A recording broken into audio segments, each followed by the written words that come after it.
অসুবিধা কি?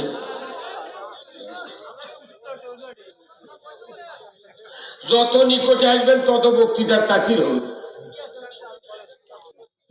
ঠিকই এত দাঁড়িয়ে থাকলে দেখতে ভালো লাগে, তাই কোন তো না, ওনারা সিকিউরিটি গার্ড, ওনাদের স্বভাব বেশি হবে। আমার ভাইরা, অ্যান্টিবায়োটিক ছাড়া যেরকম ব্যাধি হয় না, বাংলাদেশে অ্যান্টিবায়োটিক দেওয়া লাগবে। কি করছেন কোন? আচ্ছা কোন তো, ইসলাম, আল্লাহ বলেছেন নিশ্চয় আমি আল্লাহ আমার কাছে ইসলাম নামক জীবন ব্যবস্থা সবচেয়ে প্রিয়। আমি তোমাদের জন্য এটা প্রিয় মনে করে তোমাদেরকে বললাম তোমরা ইসলাম মানো। আল্লাহর কাছে যে জীবন ব্যবস্থা প্রিয়, বাংলাদেশের ইমানদারের কাছে এখনো প্রিয় হয়নি। 54 বছর হলে এই দেশ শাসন করেছে, 17টা প্রধানমন্ত্রী, এখন পর্যন্ত জীবনে একটা সরকার ইসলাম বিজয় করেনি। আবার ইসলাম বিজয় করার জন্য মানুষ ভোটও দেয়নি। তাহলে বোঝা যাচ্ছে ইসলামের পক্ষে কেউ কেন নাই? প্রত্যেকটা সরকার ইসলাম যারা চায় তাদের উপর চাপ দিয়েছিল। যাই ক্ষমতা দেয় তাই চাপ দেয়। এই চাপে চাপে মানুষ ভয়ে আতঙ্ক হয়ে কি করবি, ওর সাথে লেয়াল পাকে দেওয়া ছিল। এই সরকার হয়ে 6 মাস হচ্ছে। কয় মাস?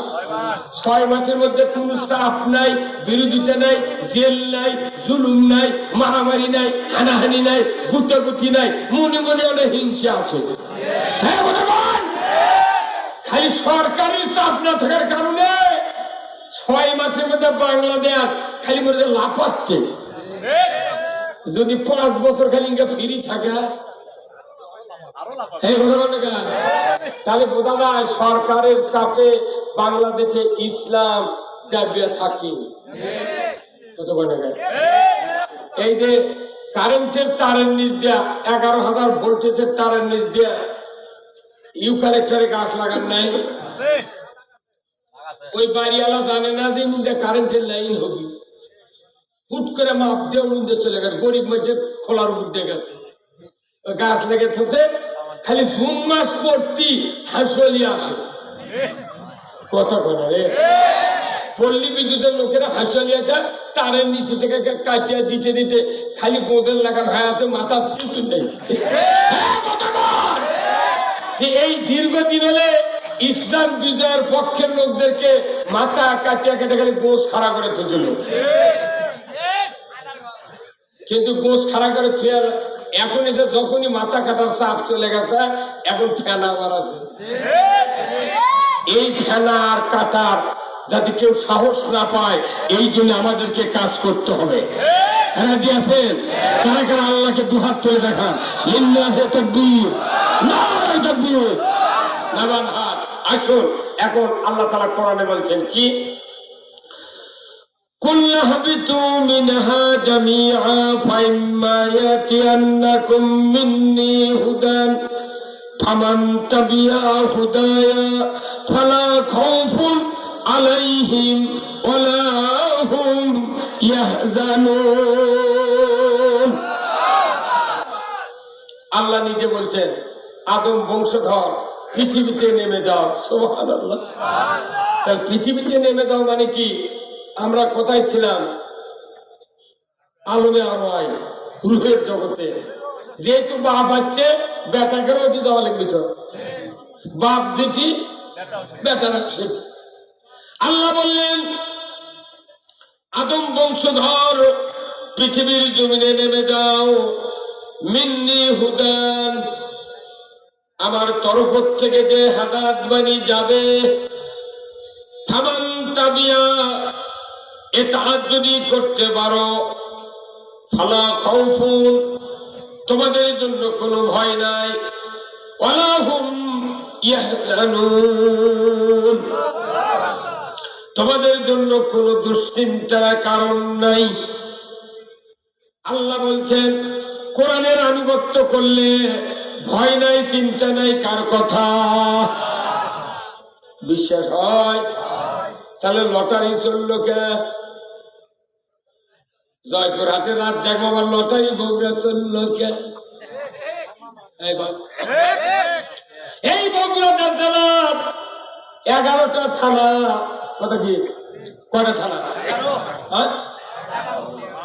12টা থানা। সাজানপুর নতুন দিয়ে 12টা থানার ওসিয়া ছিল, একটা ডিসিয়া ছিল, এসপিয়া ছিল, কত মাদ্রাসার হুজুর ছিল, কত মসজিদের ইমাম ছিলাম, কত বক্তা ছিলাম এই বগুড়াতে। একমাত্র মানুষ জয়পুরহাট থেকে আছে বগুড়া লটারি চালালো 2300 সিএনজি দিয়া পুরা বগুড়া জেলা সহ ধনুর দিয়া, কাজীপুর দিয়া, নাটোর দিয়া, এই দিক বদলগাছি পর্যন্ত দিয়া লক্ষ কোটি কোটি টাকার লটারি বেচলো। দুনিয়ার কোন মানুষ আমরা বাধা দিলাম না। আল্লাহর ইজ্জতের কসম, আল্লাহ বুঝবার পাশে এই বগুড়াতে মানুষ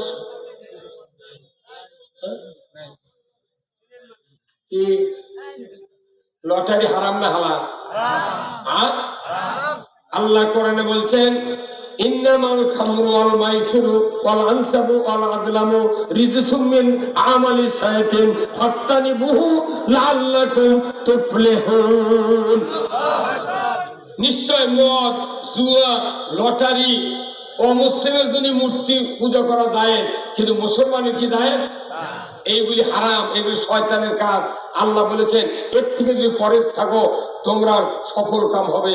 তাহলে এতগুলো মৌলবি, এতগুলি বক্তা, এত মাদ্রাসার হুজুর, এত প্রশাসনিক কর্মকর্তা, এত বড় একটা কবিরা গুনা বাংলাদেশের এই বগুড়া দালাত হলো।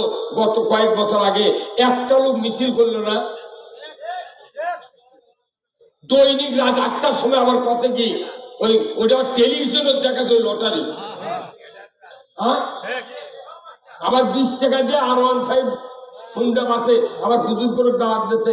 হুজুর আমার করছে ভাষা থেকে এক চাকরা পাশে করছে, হুজুর আমরা ট্রাক দিয়ে আনবে যাচ্ছি, দোয়া করবেন। আমি কই তুই মরার দোয়া চাচ্ছু? তুই দিছু 20 টাকা, আর ওটি 4,99,980 টাকা হচ্ছে মানছেন। কত মানুষ, অনেক মানুষ টাকা সুদে করে নিয়ে কিস্তি ধরে ওই টিকিট কাটিছিল, ওই পায়খানার বদনাও পায়নি। আরেকদিন করছে হুজুর আপনার নামে ধর্ম, আমরা এক থাপ্পড় তো দাঁত বদনাই। আবার কেউ কেউ কথা মনে মনে আল্লাহ যদি 5 লাখ পায় তাহলে অর্ধেক জুম্মার দেব।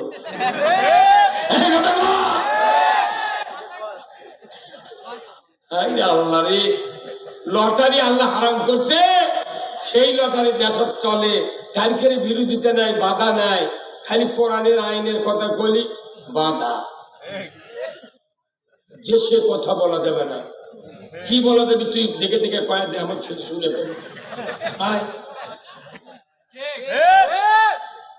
যে দেশে 90-92% ইমানদার, এই দেশের ইতিহাস যদি লিখতে শুরু করি দেখা যাবে এই মানুষগুলা এত এত নিচে আমরা নেমে গেছি শুধু কোরআন না মানার কারণে।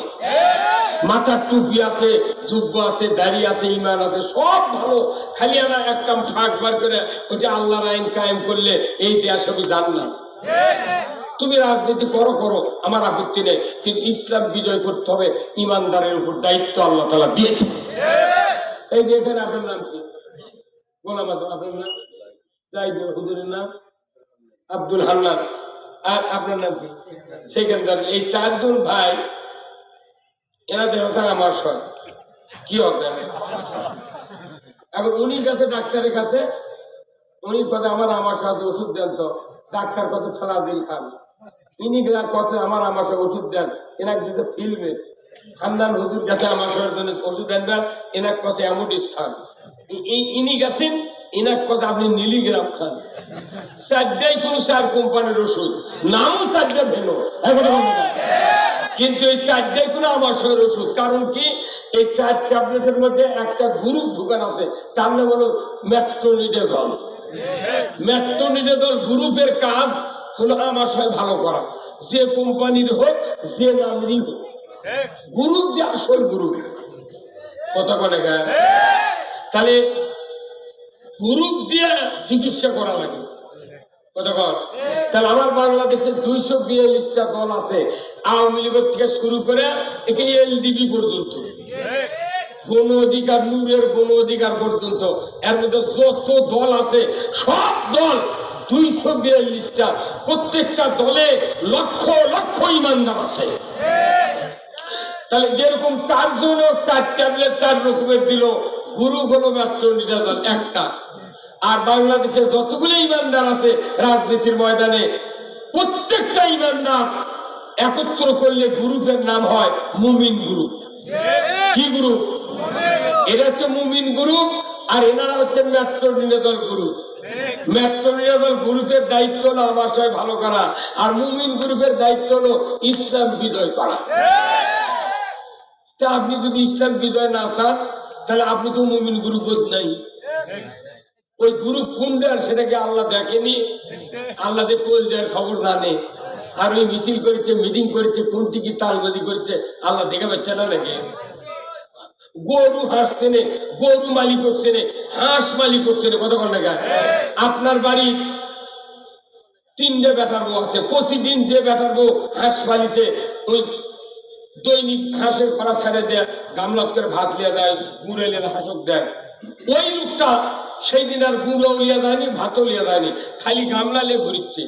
ওই 4টে হাঁস গোটা বাড়ি আগ্নে তো ওই মেয়ের পাশাপাশি ঘুরিচ্ছে। তার মানে ওই হাঁস চেনে মালিক কে? তা হাঁস যদি মালিক চেনে, আল্লাহ হলেন মালিক, আপনি বান্দা, আমি বান্দা, চেনে না বোধহয়? চোখ মুজে গুলো করিচ্ছেন, এটা কি কাওয়ার ভাষা? কুকিল ডিম পাড়া বাসে, কুকিল কাওয়ার ভাষা যা চোখ মুজে ডিম পারে মনে করে কেউ দেখেনি। মানে আমাকে আল্লাহ, সেই আল্লাহ সিনা তু ওলা নাউম, ঘুম এবং তন্দ্রা স্পর্শ করে না। হাইয়ুল কাইয়ুম, তিনি চিরঞ্জীবী, চিরস্থায়ী। সে আল্লাহর চোখ ফাঁকি দিবেন? তাহলে আল্লাহ বলছেন না যে আল্লাযীনা ইউমিনুনা বিল গায়ব, যত গায়ব আছে, অদৃশ্য আছে, সব তোমাকে বিশ্বাস করতে হবে। আমাকে আল্লাহ দেখেন, আমি আল্লাহকে দেখি না। ভাইরে আমার, কোরআনের আনুগত্য করো। আল্লাহ বললেন ভয় নাই, চিন্তা নাই। যদি কেউ কোরআনকে বিশ্বাস না করে, মিথ্যা মনে করে, আমার আল্লাহ বলেছেন আল্লাযীনা কাফারু ওয়া কাযযাবু বিআয়াতিনা উলাইকা আসহাবুন নারি হুম ফিহা খালিদুন। আমার আল্লাহ বলছেন যারা কোরআনের কথাগুলিকে অবিশ্বাস করবে, মিথ্যা মনে করবে, আমি আল্লাহ বলে দিচ্ছি তারা জাহান্নামের আগুনের সাথী সঙ্গী হবে।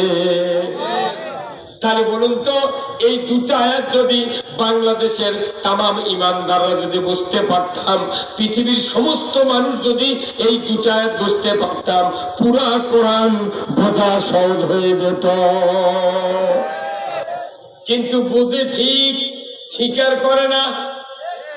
কে ভাই নামাজ পড়বো না? তো চলো আসিচ্ছি।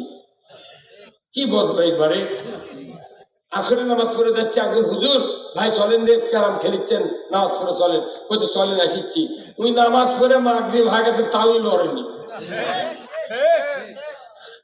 এখানে যতগুলা মুরব্বী আছেন, প্রত্যেকটা বাড়ির 10 বছর তার বেটা আছে, 10, 22, 32 বছর পর্যন্ত বেটা আছে, তারা নামাজ পড়ে না। তার পিতা যদি বেঁচে থাকতেই সন্তানগুলি নামাজ পড়ে না, তাহলে এদেরকে নামাজি বানাবি কে? ওই দেখো যে বাপ বানাবি, বাপই নামাজ ধরেনি, ওই সামনে বানাবি। ওই 54 বছরের বাপ যদি 32 বছরের বেটা কয় কেবা তুই নামাজ পড়ছে, তোকে ভেও দেবো না, তোর ওই বেটা খেপে কবি এই বয়সে তুই ভালো লাগছিল। মানে কোন বাবা, কোন তবলিগ, ইমাম, বক্তা, কোন রকমের ইসলামী দলেরা, কোন অনিসলামী দলেরাও মানুষকে নামাজি বানাতে পারবে না। নামাজি বানানোর কথা কোরআন শরীফে আল্লাহ নির্দেশ দিয়েছেন। কোন সম্প্রদায়কে? ওই সম্প্রদায় ছাড়া নামাজ কায়েম করতে কেউ পারবে না। আল্লাহর কোরআন সাক্ষী। আল্লাহ রাব্বুল আলামিন সূরা হজ 41 নম্বর আয়াত, আল্লাহ তাআলা বলেছেন আল্লাযীনা ইম্মাক্কান্নাহুম ফিল আরদ আকামুস সালাতা ওয়া আতাউজ যাকাতা ওয়া আমারু বিল মারুফ ওয়া নাহু আনিল মুনকার ওয়া লিল্লাহি আকিবাতুল উমুর। যরকন্না মারহাবা। আমার আল্লাহ বলেছেন ও মুসলমান, যদি তুমি সরকার হও, প্রধানমন্ত্রী হও, প্রেসিডেন্ট হও, রাষ্ট্রপতি হও, তুমি যদি জমিনে ক্ষমতায় যাও, আমার আল্লাহ বলেছেন তোমাকে 4টা আইন চালু করতে হবে। 1 নাম্বার, নামাজ কায়েম করতে হবে, যাকাত আদায় করতে হবে, ন্যায়ের আদেশ করতে হবে, অন্যায়ের বারণ করতে হবে। এই 4টা কাজ তোমাকে আমি আল্লাহ দায়িত্ব দিলাম। কিভাবে? ওয়ালিল্লাহি আকিবাতুল উমুর। আমার পক্ষ থেকে সবচেয়ে বড় ধরনের একটা আদেশ, সরকার যদি তুমি মুসলমান হও, আমার এই আদেশটা তুমি অবশ্যই পালন করবা। বলে বলুন ঠিক কিনা?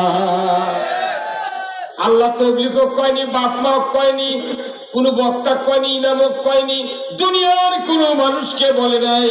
আল্লাহ বলেছেন সরকার তুমি নামাজ কায়েম করো। তাহলে নামাজ, আমার সন্তান যখন নামাজি হচ্ছে না, তাহলে নামাজি হলো লস কি? লসটা হলে আল্লাহর নবী বলেছেন ইজা মাতাল ইনসানু ইনকাতা আনহু আমালু ইল্লা মিন সালাসাতিন ইল্লা মিন সাদাকাতিন জারিয়াতিন আও ইলমুহু ইয়ানতু বিহিন নাস আও ওয়ালাদুন সালিহ ইয়াদু লাহু। মানুষ মরে যাবে, সমস্ত আমল বন্ধ হয়ে যাবে, মাত্র 3টা আমল জারি থাকবে। জয় কোন কয়টা? 1 নাম্বার সদকায়ে জারিয়া, মসজিদ, মাদ্রাসা, স্কুল, কলেজ, রাস্তাঘাট, কালভার্ট, ব্রিজ, টিউবওয়েল, পুকুর, পুষ্করণী, বৃক্ষরোপণ, এতগুলি কাজ হলো সদকায়ে জারিয়া। জোরে কোন সুবহানাল্লাহ। বৃক্ষরোপণ এর এক সদকায়ে জারিয়া।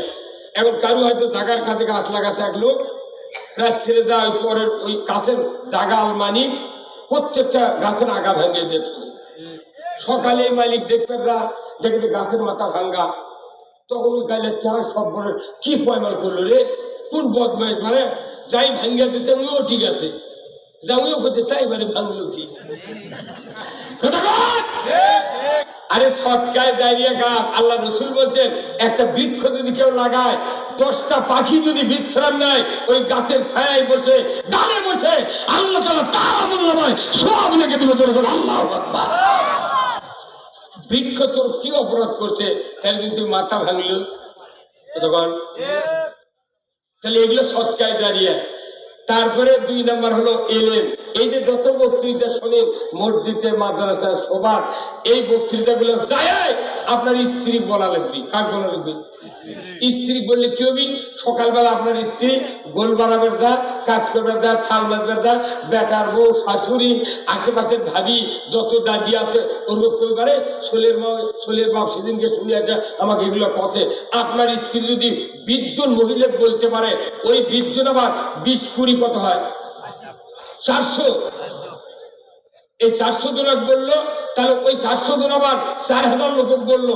কিয়ামত পর্যন্ত যদি এই কথার রুলিং হয়, আপনি প্রথমবার বলে মারা গেছেন, কোটি লোক যদি এই কথার আলোচনা রুলিং করে, কোটি লোকের যে সব হবে আপনার একাই সেই সব হবে। এটা তো প্রত্যেক ইমানদারের উপর দায়িত্ব দিয়েছে আল্লাহ নবী। আল্লাহ নবী বলছেন বাল্লিগু আন্নি ওয়ালাউ আয়া। একটা কথাও যদি কেউ জানো মানুষের কাছে বলে বেড়াও। আমরা কি কই? ধনী মানুষেরা কই না। ধনী মানুষ নেতারা ইসলামের কোন ধারে ধারে না। ধনী মানুষ কয় না কেউ জানে, বাড়ির কাছে গরিব মানুষ যদি দাওয়াত দেয় তার ওই যে জমি বেঁচেছে, ও ধর্মের কথা বলে ভেউ তক দেবে না। চেয়ারম্যান মেম্বার যারা ভোটের দাঁড়ায়, ওরা 500 বার করে একজনের কাছে ভোট চায়, একবার কিনা আমাদের কথা কয় তুমি তোর মরলো আমি নামাজ কি করবো, তোকে ভোট দে ভাই। কত বলে আবার বাংলাদেশে যে ভোটের কারবার, যদি গরিব মানুষ একটা নেতার ভোট করতে করতে লুঙ্গি পায়জামা ফাটে ফেলে দেয়, ওই নেতা আবার পাশ করেছে, সকালবেলা গেছে গরিব মানুষের কাছে, চাচা আসসালামু আলাইকুম, বলছি কে ভাই তুই? কত বলে কেন? বলছি কে? পরে গলা দিতে মরা ভাল না। আরে তোর জন্য ক্যানভাস করে মরলো রে, পায়জামা ফাটাতে, ফিরেম ফাটাতে, তুই করছি কে রে? এবার আর যে ধনী মানুষ আপনার গাঁওতে ছিল ওই ভোটও দেয়নি আর 50 জনের দিবার দেয়নি। ই পাস করার পর ওরই বাড়িতে দই খাচ্ছে। ওই দুনিয়ায় ছোট মতো যত মামলা হবে ধনী মানুষের কোনো মামলা নেই। যারা না লাভ আছে ওরকম নামে মামলা দিয়ে চেকা দিছে। কথা বলে রে এই একটা কথা সাহস করে কোন বলে এই কথা ঠিক কিনা? তাহলে বাংলাদেশের রাজনীতি দেখেছে ওর জন্য জীবন থানা করবেন, ওর কাছে কোনো মান পাবেন না। কিন্তু রসুলের কাছে কি তাই? উমরের কাছে কি তাই? ইসলামের কাছে কি তাই? ইসলাম বলেছে কি বলেছে? সূরা নহলের 90 নম্বর আয়াত মসজিদে খুতবার ছানিতে তেলাওয়াত হয়, ইন্নাল্লাহা ইয়া'মুরু বিল আদলি ওয়াল ইহসান ওয়া ইতা'i যিল কুরবা ওয়া ইয়ানহা আনিল ফাহশাই ওয়াল মুনকারি ওয়াল বাগই ইয়া'যুকুম লাআল্লাকুম তাযাক্কারুন। আবার আল্লাহ বলেছেন, নিশ্চয় আমি আল্লাহ তোমাদেরকে আদেশ দিচ্ছি তোমরা আদল কায়েম করো, ন্যায় বিচার কায়েম করো। ইন্নাল্লাহা ইয়ামুরু বিল আদলি ওয়াল ইহসান, আদল মানে ন্যায় বিচার, ইহসান মানে সমান সমান, কারোর উপর পক্ষপাতিত্ব হবে না, মধ্যম পন্থা অবলম্বন করে বিচার, সাক্ষী প্রমাণে যে দোষী তাকে দোষী বানাতে হবে, আর যে নির্দোষ তাকে নির্দোষ ঘোষণা দিতে হবে। কিন্তু বাংলাদেশে টাকা দিয়ে সাক্ষী দিয়ে মামলা দেয়। যত জজ ম্যাজিস্ট্রেট বিনা অপরাধে জেল খাটা জমা করো, ওরকম যদি 15 দিন জেলে থলে নিয়ে, আর আমরা যদি বিচারক হলো নি ওরকম জামিন কি 6 মাসে জেল নিয়ে 15 দিন থাকলে বুঝা পারলো নি আমরা কৃষক বা জামিন দিই না। বাপরে বাপরে বাপ, ওই জেলখানা লাউ যখন কোটে খালি হলুদ, কপি কোটে সাদা, ছাইছিলাও কোটে কিনে সবুজ আর সাদা মিলে সেই রকম অফ হোয়াইট কালার, এই জিনিসগুলো তরকারি যখন কোটে জেলখানার 5 নাম্বার লকাপের 5 তলার থেকে দেখা যায় কি সুন্দর। আজ বোধহয় ভাত ভালোই খামো, তরকারি এনে তখন আমাকে দেয় কুত্তা খায়। কি হুজুর মামলা টামলা খাচ্ছিলেন 16 বছরে, মশাই গাওয়া করেন কি কথা কথা গা? জেল খাটিয়া খাটিয়া 32 লাখ টাকা খরচ করে মামলার জামিন নিয়েছে হাইকোর্ট থেকে রে। আর তাও আবার মানুষ কা হুজুর না হয় আপনার বিরাট আল্লাহ সুযোগ দিছে, জেল খাটা সুন্নত। শয়তান রে বা, ওই বলতে জেল খাটা সুন্নত, তুই এত বড় সুন্নত ছাড়বি কে? তোর গাড়ি টুপি হাজি গামছা মুঠি আছে, জেল খাটা সুন্নত তো মাই করে দিয়ে থুয়ে দিছ। চলে তো থুয়ে দিছ, 4 দিন থাকলে বোক মা করে দেখ রে, তুই সুন্নত মারাচ্ছ গে? যদি ইসলাম থাকতো, নেতারা যদি কোরআন বুঝতো, সরকারি কর্মচারীরা যদি কোরআন বুঝতো, একজন আলেমকে জেলখানায় বুড়াতে পারত না।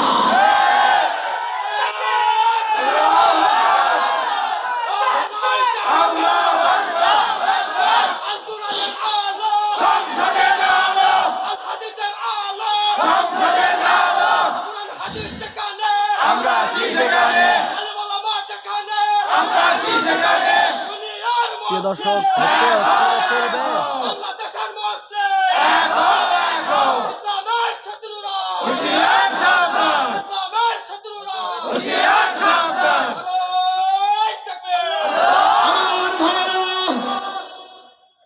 কোরআন শুনলে মানুষের ঈমান বাড়বে কার কথা?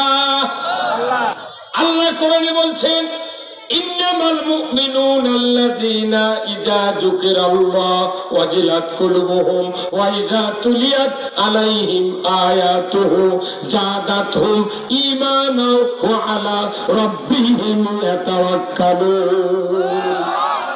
আমার আল্লাহ বলেছেন, নিশ্চয় যারা মুমিন, যদি কোন আল্লাহু আকবার, নিশ্চয় যারা মুমিন। কিছুক্ষণ আগে বললাম সমস্ত ইমানদার যদি একত্রিত হয়, গ্রুপের নাম কি হয়? হ্যাঁ বলুন কি হয়? যেখানে আল্লাহ বলছেন নিশ্চয় যারা মুমিন, যদি কোন আল্লাহু আকবার। আবার আল্লাহ বলেছেন আল্লাযীনা ইযা যুকিরাল্লাহ ওয়াজিলাত কুলুবুহুম ওয়া ইযা তুলিয়াত আলাইহিম আয়াতুহু জাদাতহুম ঈমানা ওয়া আলা রাব্বিহিম ইয়াতাওয়াক্কালুন। নিশ্চয় যারা মুমিন দুর্গণ আল্লাহু আকবার। মুমিনের নাম ধরে ডাক দিলেন কে? এত বড় সৌভাগ্যশীল বান্দা পৃথিবীর জমিনে নাই, দুর্গণ আল্লাহু আকবার। আমার আল্লাহ বলেছেন নিশ্চয় যারা মুমিন, মুমিনের সামনে যুকিরাল্লাহ, আল্লাহর নামের যখন স্মরণ করা হয়, আল্লাহর কথা বলা হয়, আল্লাহর কোরআন আলোচনা করা হয়, আল্লাহর নসিহতের কথা শোনানো হয়, আমার আল্লাহ বলেছেন সে যদি মুমিন হয় ওয়াজিলাত কুলুবুহুম, অন্তর থরথর করে কেঁপে ওঠে। এমন মুমিনের সামনে ওয়াইজা তুলিয়াত আলাইহিম আয়াতুহু জাহাদাতহুম ঈমানাহু ওয়া আলা রাব্বিহিম ইয়াতাওয়াক্কালুন। আমার আল্লাহ বলছেন এমন মুমিন যখন কোরআন শুনে তার গতিবিধি জান্নাতের দিকে ধাবিত হয়, আল্লাহর দিকে, ইসলামের দিকে, কোরআনের দিকে ধাবিত হয়, তখন আমি ওই মুমিনের অন্তরে ঈমানকে বাড়িয়ে দেই।